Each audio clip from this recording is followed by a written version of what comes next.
여러분, 우리가 흔히 타고 다니는 자동차는 출시되기 전에 엄격한 품질 테스트를 받습니다. 그리고 그 품질 테스트에서 통과한 차량만이 이 시중에 판매가 되어지는 거잖아요.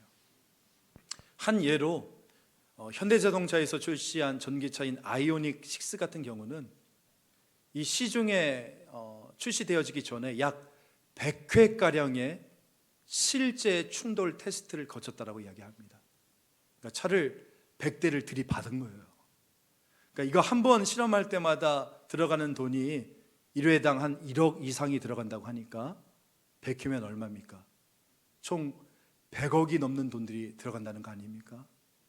안 놀라시네요. 다들 집에 100억 정도는 있잖아요. 네, 그러니까.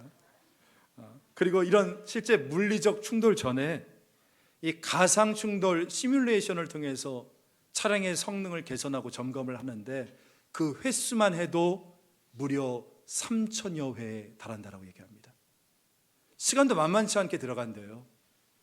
가상 시뮬레이션 한 건이 결과로 나오기 위해서는 약 15시간 이상이 소요되어지는데 그걸 감안하면 차 한 대의 가상 충돌 테스트에만 약 4만 5천 시간 이상을 써야 된다는 겁니다. 대단하죠. 그렇다면 여러분, 왜 이렇게 하는 겁니까? 왜 이렇게 돈을 들이고 시간을 쓰는 것입니까? 이유는 단 한 가지입니다. 그래야만이 보다 품질 좋은 완성차를 생산할 수 있기 때문인 거예요. 여러분, 하나님께서도 영적으로 우리에게 마찬가지로 역사하십니다. 하나님께서도 우리의 인격을, 우리의 믿음을 계속적으로 테스트하세요. 왜요? 하나님 나라 역사에 쓰임받을 수 있는 그런 명품 인생으로 빚으시기 위해서 오늘도 하나님께서는 때로는 시련으로, 때로는 아픔이라는 고난의 테스트를 통해 우리를, 따라해 보십시다, 완성시켜 가신다. 완성시켜 가시는 것입니다. 이게 하나님의 테스트의 목적인 겁니다.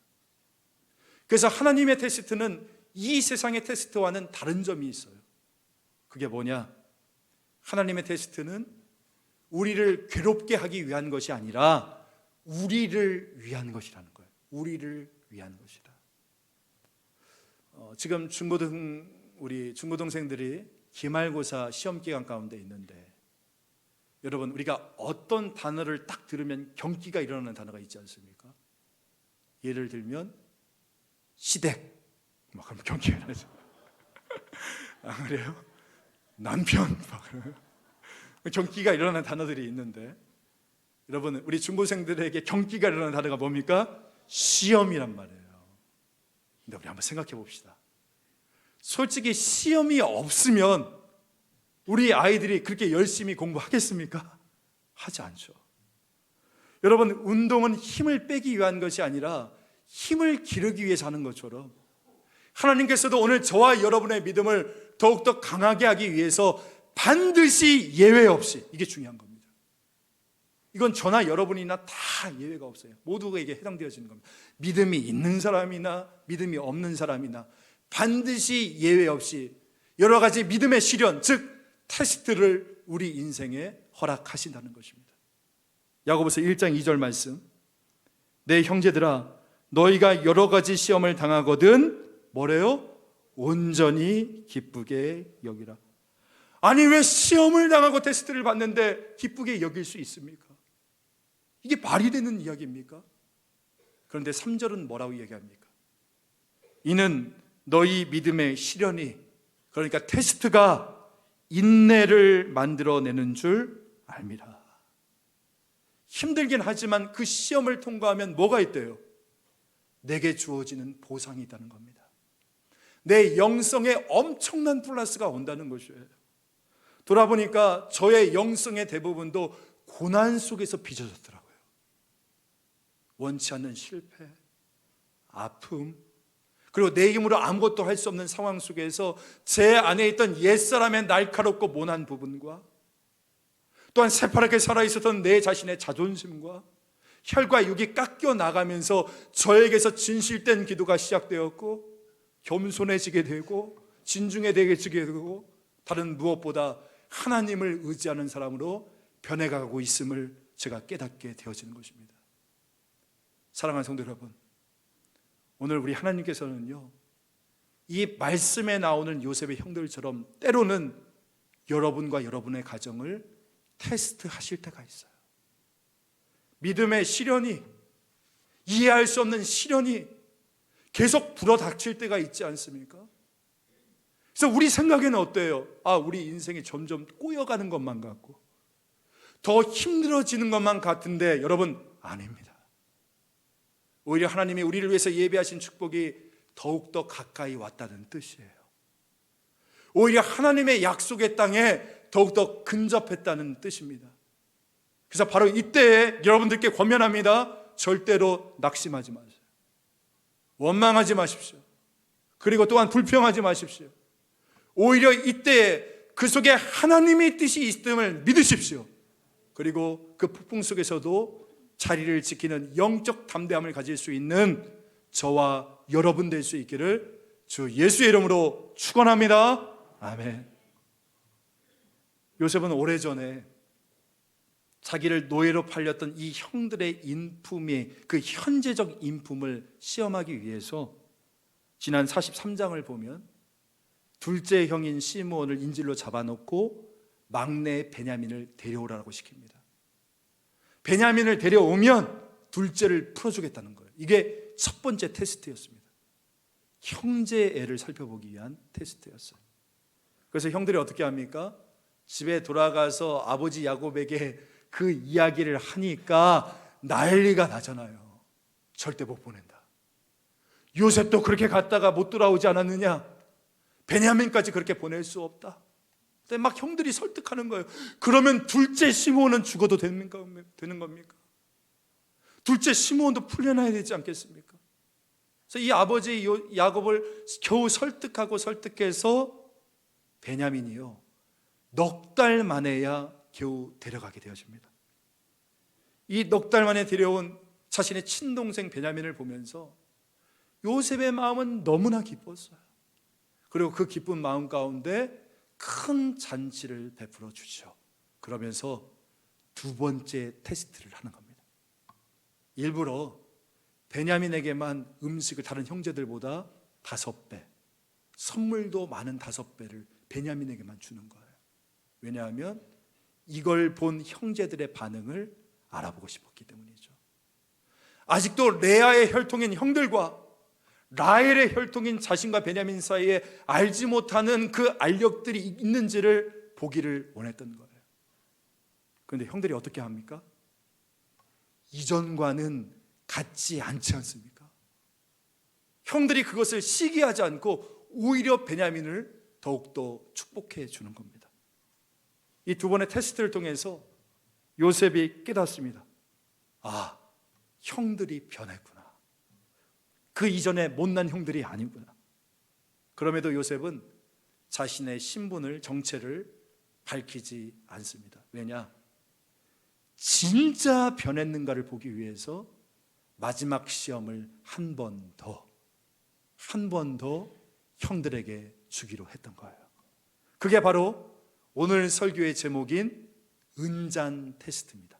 우리 같이 한번 1절부터 3절까지를 쭉 한번 읽어볼게요. 시작. 요셉이 그의 집 청지기에게 명하여 이르되 양식을 각자의 자루에 운반할 수 있을 만큼 채우고 각자의 돈을 그 자루에 넣고 또 네 잔 곧 은잔을 그 청년의 자루 아기에 넣고 그 양식 값돈도 함께 넣으라 하매 그가 요셉의 명령대로 하고 아침이 밝을 때에 사람들과 그들의 나귀들을 보내니라. 아마 이 테스트의 내용은 다 알고 계시는 내용일 겁니다. 큰 연회를 베푼 다음에 형들의 자루에 곡식을 가득 넣어주고 돌려보내는데 요셉이 이들을 도둑 누명을 씌우기로 하고 누구의 자루에? 막내 베냐민의 자루에 자신의 은잔을 몰래 집어넣는 거예요. 이러한 사실을 아무것도 몰랐던 요셉의 형들은 이 기분이 찢어질 듯 좋습니다. 안 그렇겠어요? 총리 관저에서 이 융숭한 대접을 받았겠다. 또 인질로 잡혔던 시므온도 풀렸겠다. 이 자루에는 곡식이 가득하고 가장 걱정이 되었던 게 무엇이었습니까? 이 베냐민이 돌아가지 못하면 어떻게 하는가?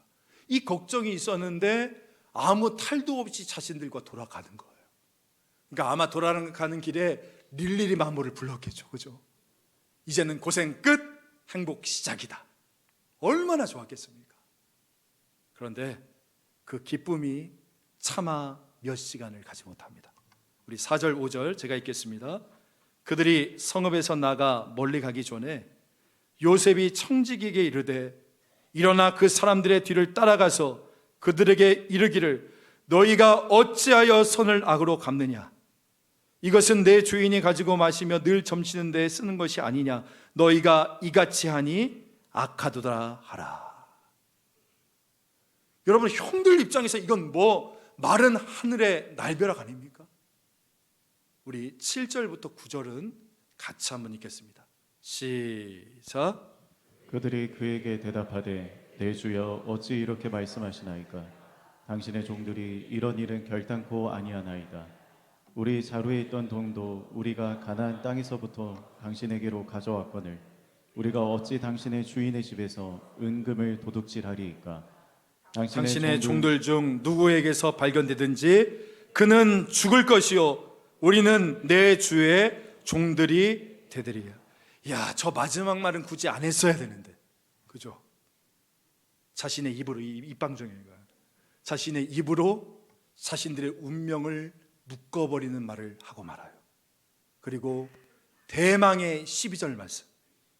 그가 나이 많은 자에게서부터 시작하여 나이 적은 자에게까지 조사하며 그 잔이 누구에게서요?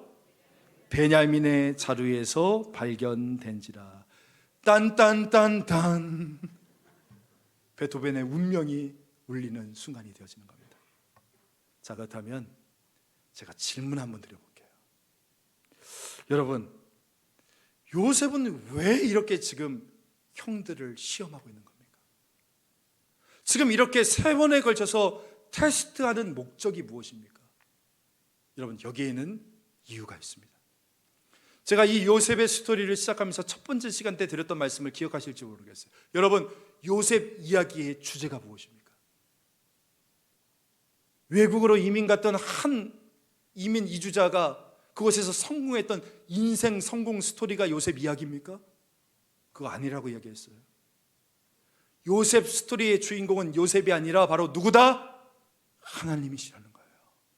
언약에 신실하신 하나님께서 아브라함과 이삭과 야곱과 맺으셨던 바로 그 언약, 그것이 무엇입니까? 너는 복의 근원이 되어질지어다. 내가 너를 창대케 하리라. 너는 내 민족이 되리라라고 했던 그 말씀을 어떻게 성취하여 나가시는가를 보여주는 이야기가 바로 이 요셉의 이야기라고 했지 않습니까? 그렇기 때문에 이 아브라함과 약속하신 이 가문을 향한 하나님의 언약을 이루기 위해서는 여러분, 다음과 같은 2가지가 필요했습니다. 첫 번째, 이들이 변해야만 했어요.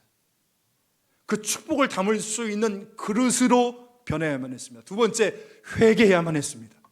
왜냐하면 거룩한 사람만이 하나님께 쓰임받을 수 있기 때문인 거예요. 그래서 지금 요셉은요, 자신의 형들을 고난 속에서 다루고 있는 것입니다.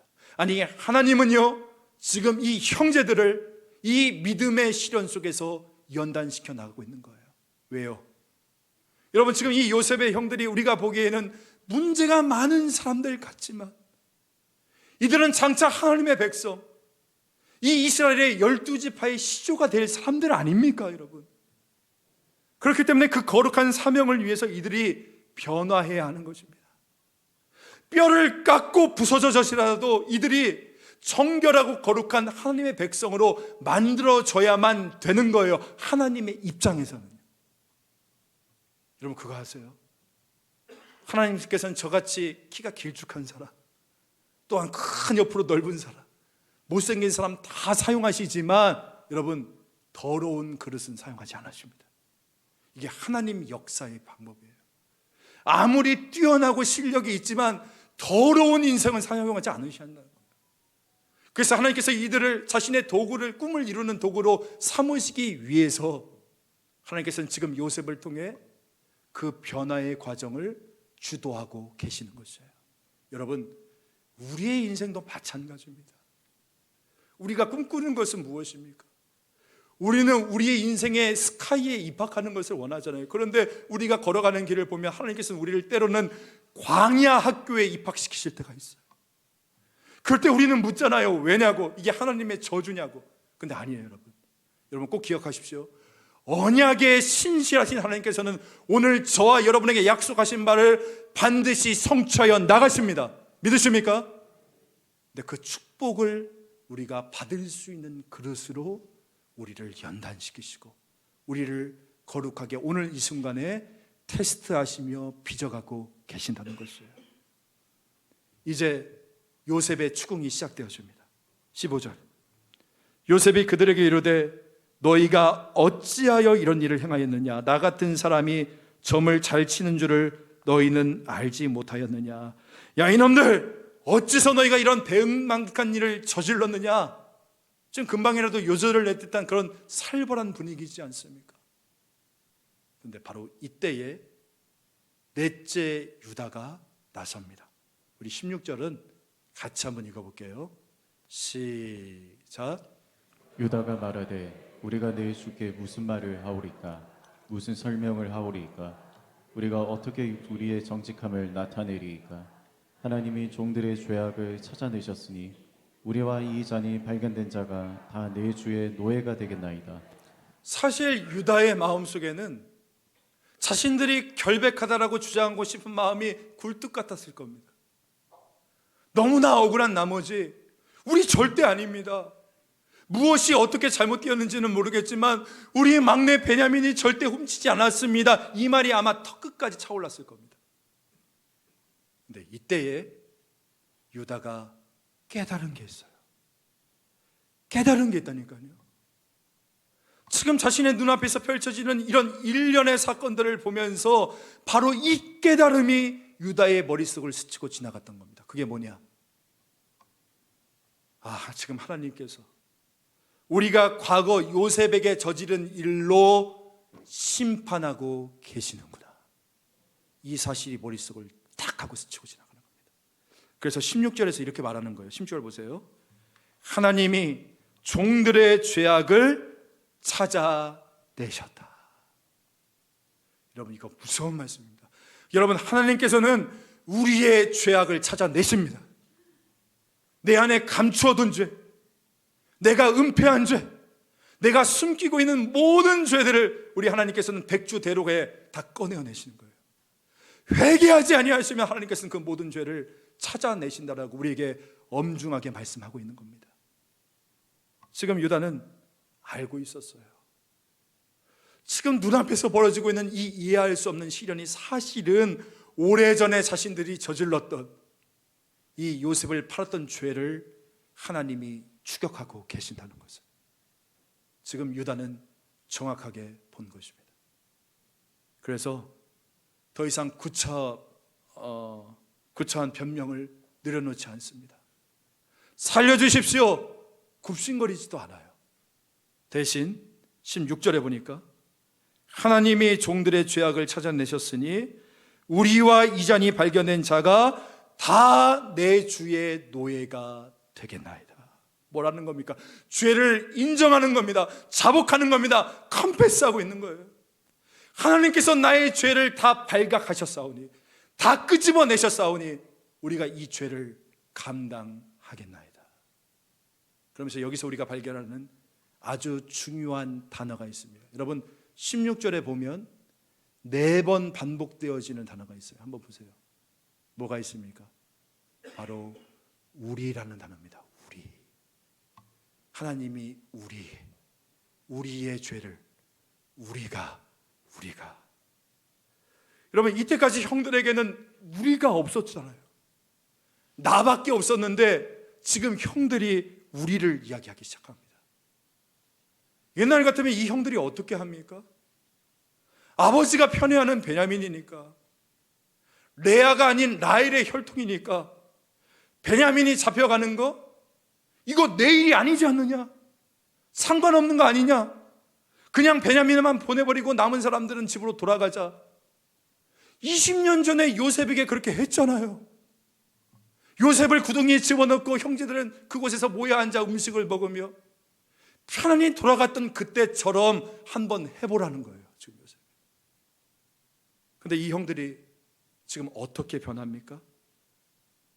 베냐민이 종으로 끌려가는 그곳에 여러분 기억하십시오. 우리도 함께 하겠나이다. 형들이 변했어요. 우리가 범죄하였나이다. 이 자복이, 이 컴패스가 우리도 함께 가겠나이다. 바로 이 repent, 회개로 바뀐 겁니다.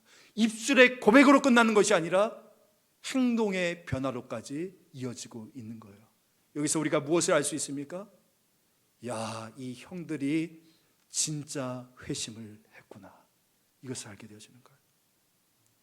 사랑하는 성도 여러분, 하나님의 백성을 하나 되게 하는 것이 무엇이라고 생각하십니까?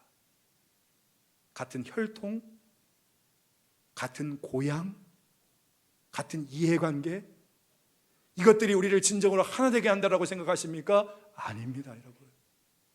진정으로 하나님의 백성을 하나 되게 하는 것은 우리가 모두 하나님 앞에서 죄인이라고 고백하는 바로 이 인식,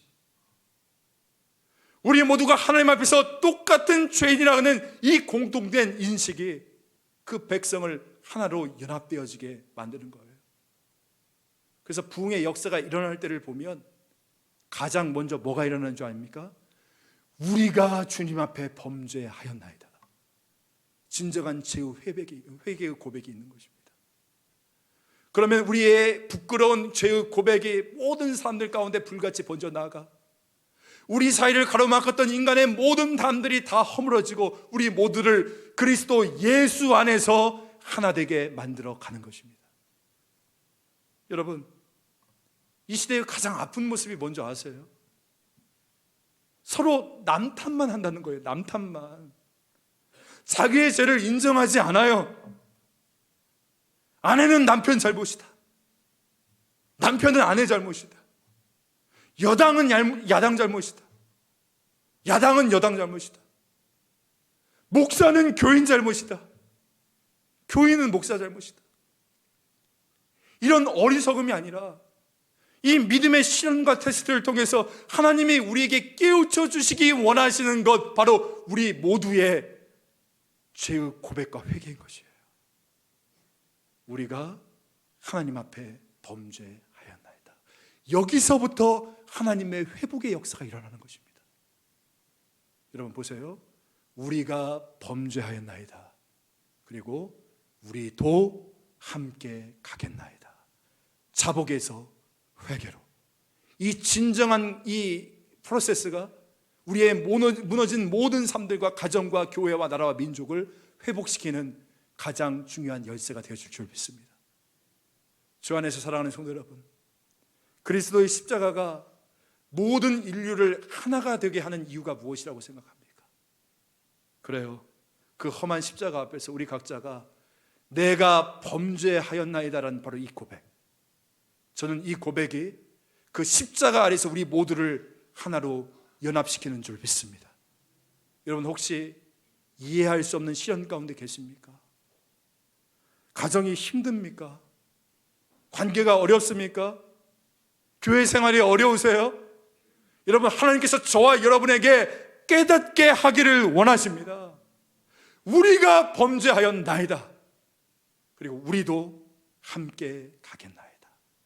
오늘 이 자복과 회개가 오늘 저와 여러분 삶 속에서 온전히 회복되어져서 이 회개를 통한 우리의 회복의 역사가 오늘 우리의 삶에 온전히 임할 수 있기를 간절히 소망합니다. 아멘. 그렇지만 요셉이 한 번 더 형들을 떠보죠. 우리 17절 말씀. 요셉이 이르되 내가 결코 그리하지 아니하리라. 잔이 그 손에서 발견된 자만 내 종이 되고 너희는 평안히 너희 아버지께로 도로 올라갈 것이니라. 형들 생긴 대로 살아. 왜 안 하던 짓 하고 그래? 옛날처럼 해. 베냐민 버려두고 형들은 집으로 편안히 돌아갈 수 있다니까. 20년 전에 형들 그랬잖아. 지금 그렇게 이야기를 하는 거예요. 이때 다시 한번 유다가 나서는데요. 여러분, 우리가 읽지는 않았지만 오늘 본문 44장의 후반절에 나타난 이 유다의 애절한 중보는 이 성경에 나타난 가장 위대한 중보기도 그 가운데 하나가 되어줍니다. 우리 이 유다의 중보기도 32절과 33절 같이 한번 읽어볼게요. 시작. 주의 종이 내 아버지에게 아이를 담보하기를 내가 이를 아버지께로 데리고 돌아오지 아니하면 영영이 아버지께 죄짐을 지리이다 하였사오니 이제 주의 종으로 그 아이를 대신하여 머물러 있어 내 주의 종이 되게 하시고 그 아이는 그의 형제들과 함께 올려 보내소서. 여러분, 지금 유다가 하는 말이 뭡니까? 내가 죽더라도 이것만은 안 됩니다. 아버지에게 2번 상처를 줄 수는 없습니다. 내가 대신 종살이를 할 테니까 막내 베냐민만은 살려서 돌려 보내주십시오. 지금 유다는요, 자기가 십자가를 지겠다는 거예요. 자기의 생명을 이 베냐민을 위해서 대신 내어주겠다라고 이야기를 하고 있는 것입니다. 그 아름다운 청원, 그 아름다운 중보가 오늘 이 유다의 외침 가운데 있는 거예요. 사랑하는 성도 여러분, 우리의 중보기도가 메마른 이유가 무엇인 줄 아세요? 우리의 사랑이 늘 목마른 이유가 무엇인 줄 압니까? 바로 우리의 중보기도가 생명을 바꾸는 중보기도가 아니기 때문인 거예요. 우리의 사랑이 생명을 바꾸는 사랑이 아니기 때문인 것입니다. 우리는 대부분 손해보지 않는 중보기도를 하려고 합니다. 그래서 잠깐 시간 내서 만나주고 잠깐 기도해 주는 것으로 나는 만족하고 자부심을 느끼죠. 그런데 문제는 뭔지 아세요? 거기에는 능력이 나타나지 않아요. 여러분, 참된 중보 기도는요, 내 생명을 다해서 기도하는 것입니다. 여러분의 자녀를 위해서, 여러분의 배우자를 위해서, 여러분의 부모를 위해서 생명을 다해서 기도하는 것, 이것이 바로 중보 기도인 거예요. 마치 십자가에 달리셨던 그 예수님처럼, 주여 저들의 죄를, 아버지여 저들의 죄를 용서하여 주옵소서. 저들은 자기가 한 짓이 무엇인지 알지 못합니다. 마치 스데반처럼, 주여 이 죄를 저희들에게 돌리지 마옵소서. 마치 모세처럼, 주여 저들의 죄를 용서하여 주옵소서. 그렇지 아니하시면 내 이름을 생명책에서 치워주시옵소서. 마치 사도 바울처럼 나의 형제, 나의 고륙의 친척을 위하여 내가 저주를 받아서 그리스도 안에서 끊어질지라도 저들의 생명을 보존하여 주옵소서. 여러분, 이처럼 중보 기도에는 절규가 있어요. 내 생명이 있어요. 그래서 십자가를 붙들고 순교하는 심정으로 드리는 이 목숨을 건 기도에 여러분, 내 자식이 살아나는 겁니다. 내 가정이 살아나는 것입니다. 이 나라와 민족이 살아나는 놀라운 역사가 생명을 다해 기도하는 우리의 기도를 통하여 이루어지는 것이에요. 10수년 전에 제가 전도사 때였는데 이제 교사 선생님들과 함께 노회에서 진행하는 교사 세미나에 참석을 했던 적이 있습니다. 그때 강사분이 한참 젊으셨던 이찬수 목사님이었어요. 이찬수 목사님께서 그 당시에 교사들과 사역자들을 모아놓고 말씀하시는 중에 이런 이야기를 했는데 제 머릿속에서 지워지지가 않아요. 교사 선생님들, 여러분의 기도로 바뀐 아이들이 몇 명 있습니까? 여기 계시는 전도사님들, 여러분의 기도로 바뀐 교사가 몇 명 있습니까? 왜 없냐고요? 여러분이 생명을 다해서 기도하지 않았기 때문입니다. 그 이야기를 하는 거예요. 그 이야기가 제 가슴 속에서 지금도 지워지지 않아요. 여러분, 묻습니다. 여러분의 기도로 누구 바뀐 사람이 있습니까? 목사의 기도로 바뀐 성도가 과연 있는가? 아버지의 기도로 바뀐 자식이 과연 있는가? 우리 구역장의 생명을 건 그 기도로 그 구역 안에 참 변화가, 역사가 일어나고 있는가? 왜 없다고요? 생명을 건 중보 기도가 우리 가운데 없기 때문에 여러분, 대가를 치러야 하는 것입니다. 저는 오늘 이 유다에게서 예수님의 향기를 느꼈어요. 내가 대신 죽겠습니다. 내가 베냐민을 위해서 내 생명을 바치겠습니다. 저는 이 모습에서 예수님의 모습이 떠올랐어요. 유다 지파에서 예수님이 탄생한 것이 우연이었을까요? 저는 그렇게 생각하지 않아요. 이렇게 간절한 중보 기도를 드렸던 이 유다의 지파를 통하여 우리의 영원한 중보자 되시는 예수 그리스도께서 이 땅에 오신 거 아닙니까? 여러분이 목숨을 건 기도를 하면요, 반드시 그 사람 삽니다. 반드시 하나님의 그 역사가 임하게 되어질 줄 믿습니다. 저 역시도 새벽마다 우리 성도분들을 위해서 중보 기도를 하지만 솔직하게 목숨을 건 기도는 하지 못했음을 제가 고백합니다. 그러나 이제 살리는 중보 기도자가 되어지기를 기도합니다. 소망합니다. 은혜 주시기를 바랍니다. 여러분들도 내년에 다 기도의 300용사가 되셔서 내 자녀를 위해서, 내 가정을 위해서, 그리고 교회를 위해서, 나라와 민족을 위해서 목숨을 건 그 기도로 살리는 중보 기도자들 되시기를 주님의 이름으로 축복합니다. 제가 이번에 지난주에 장례가 시작되어지면서 저희 아버지 영정 사진 밑에, 그러니까 그동안 우리 아버지께서 이제 저희 아버지가 보셨던 이 성경을 그 사진 밑에 펼쳐 놓는데 성경 속에서 2장의 종이를 발견을 했습니다. 하나는 뭐였냐면 병원 신방 일정표가 있더라고요. 제가 사진으로 한번 찍어봤는데 한번 보여주실래요? 그러니까 2018년도, 19년도 이제 코로나 전까지 80이 넘은 연세에서도 본인이 스스로 전도지 만들고 사탕을 들고 이 군산에 있는 병원들의 리스트를 작성해서 본인이 가서 전도했던 일정들을 저렇게 기록했던 종이가 한 장이 있었습니다. 저걸 보면서 참 많은 생각들을 했어요. 가족들이 아버지께서는 하나님 사랑을 영혼 사랑, 영혼 구원으로 구현해내셨구나, 이걸 다시 한번 깨닫게 되었고, 두 번째 종이는 아버지께서 붙잡고 기도하셨던 기도 제목이 들어있는 종이가 발견이 되었습니다.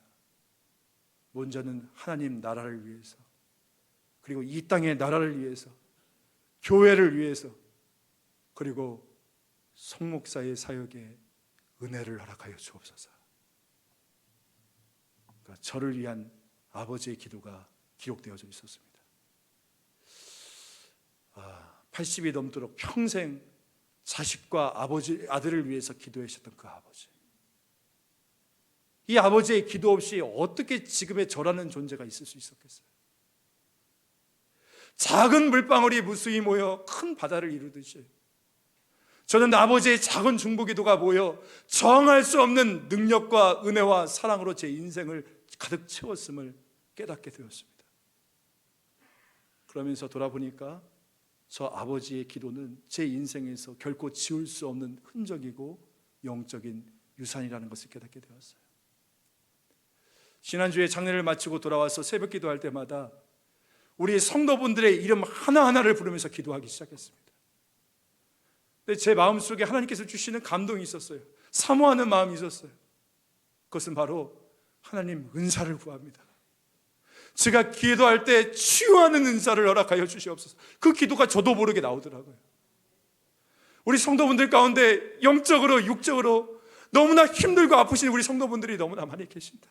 하나님, 제가 그분들의 이름을 붙잡고 기도할 때마다 하나님의 치유와 회복의 역사가 그 가운데 임하기를 간절히 소망합니다. 그 은사를 사모하는 마음이 제 안에 생기더라고요. 사랑하는 성도 여러분, 이런 기도를 한번 시작해 보시지 않으시겠습니까? 우리 조금씩 시작해 봅시다. 하나님의 축복이 우리와 함께 하기를 바랍니다. 우리의 사랑이 더욱더 깊어질 수 있기를 간절히 소망합니다. 그래서 우리의 기도를 통하여 죽어가는 영혼들이 살아나는 놀라운 역사가 있기를 간절히 소망합니다.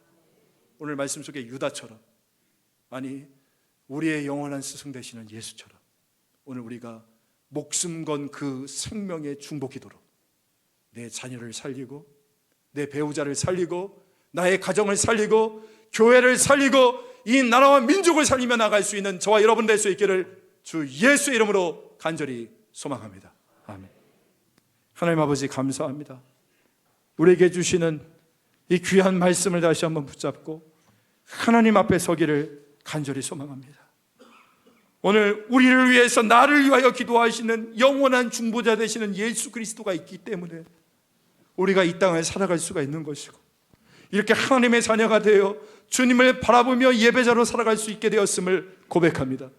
이제 예수를 닮은 제자 되어지길 바라는 우리들, 그 누군가를 위하여서 눈물로 기도하고 생명을 건 그 기도를 통하여서 살리는 우리 모든 성도분들 될 수 있도록 아버지여 역사하여 주시옵소서. 때로는 믿음의 시련이, 이해할 수 없는 시련이 닥치지만 이 시련을 통하여 나를 완성시켜 나가시는 하나님의 섭리의 역사를 바라봅니다. 두려워하지 않게 하시고 낙심하지 않게 하시고 영적인 담대함을 가지고 오직 주만 바라보며 나갈 수 있는 저희 모두들 될 수 있도록 하늘의 은혜를 더하여 주시옵소서. 감사드리며 구주 예수 그리스도의 이름으로 기도합니다. 아멘.